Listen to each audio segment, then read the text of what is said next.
On June 17, 2025, the United States' most dangerous aircraft, the so-called Doomsday Plane, was spotted over Washington, D.C. Its appearance immediately sparked panic across social media. This isn't an ordinary plane. It's only seen in extremely rare situations. This aircraft serves as America's airborne nuclear command center, activated in only two scenarios: nuclear war or a national emergency. Historically, its sightings is extremely rare. In 2001, the Doomsday Plane was active just before the U.S. launched its invasion of Afghanistan, removing the Taliban government. In 2003, it appeared again prior to the Iraq invasion, which led to the downfall of Saddam Hussein. Now, in 2025, it's flying again, and people are asking, what comes next? Donald Trump added fuel to the fire by stating, "We know where Iran's so-called supreme leader is hiding. He's an easy target.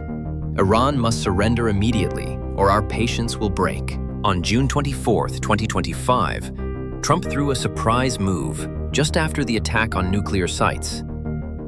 He suddenly tweeted, "Congratulations, we arranged a ceasefire between both countries, Iran and Israel."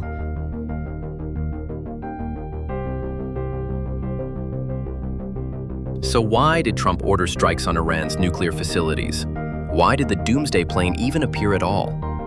And most importantly, why is there such a big difference between Trump's words and his actions? Did the United States really plan to bring about a regime change in Iran alongside Israel, as many news outlets are now suggesting? Or was America following its own hidden agenda from the beginning? Did the U.S. betray its closest ally, Israel, and quietly help Iran instead? I know, it sounds deeply contradictory. After all, the U.S. and Iran have no formal trade, no diplomatic relations, and their geopolitical ties are extremely tense. So why would America play a double game, backing Israel publicly but working to protect Iran behind the scenes? What exactly did the U.S. save Iran from? Does this mean Israel was actually strong enough to bring about a regime change in Iran on its own? One thing is crystal clear. The biggest beneficiary of a regime change in Iran would be Israel. Iran's position toward Israel has always been open and aggressive. It has repeatedly called for wiping Israel off the map at any cost. Even the Israeli Prime Minister's recent statements show how concerned they were that this conflict could spiral into a full-scale war. Israel had already inflicted massive damage on Iran and was seemingly on the verge of achieving its final objective, possibly toppling the Iranian regime. And then, Trump's sudden announcement of a ceasefire arrived. Look at the entire matter from the perspective of the USA and Trump. The growing instability in the Middle East, the loss of innocent lives, clearly prove that Trump, like in the Ukraine war, also failed to stop the Israel-Iran war. The positioning of Trump and the Republicans in America has been the same since the beginning. They present themselves as messengers of peace, wanting to bring peace throughout the world. And that is why, as soon as Trump targeted Iran's nuclear bases, and I say so-called because no news of radioactive fallout was confirmed.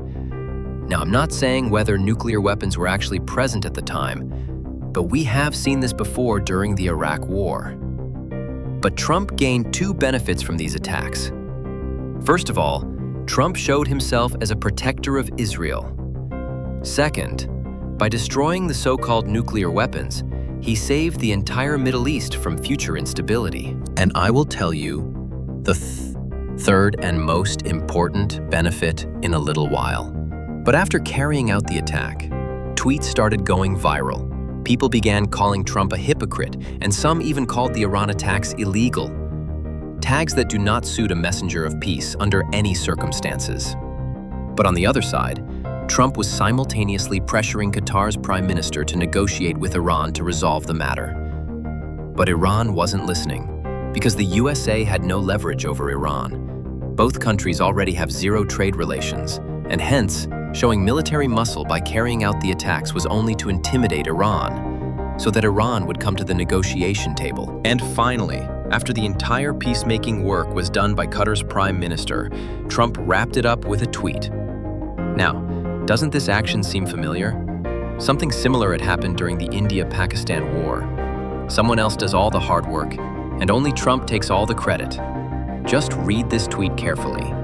Trump is practically getting his exploits recorded in golden letters.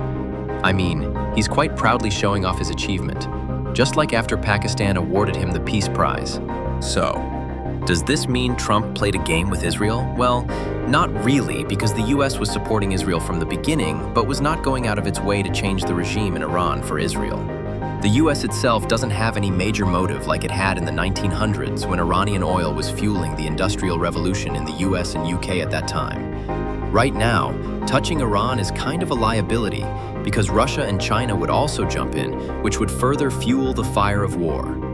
And when Trump retires, he might retire with the label of a warmongering president. But you know what? A ceasefire has already been declared. But just like the India-Pakistan issue, was the Iran-Israel issue actually solved? Did both countries reach any real conclusion? Well, no. This ceasefire is just a temporary bandage, because the fundamental problems haven't been solved and may never be solved. Yet, Trump still took all the credit. Now it remains to be seen how long this temporary bandage, applied by Trump Sir, actually lasts. Like, comment, subscribe.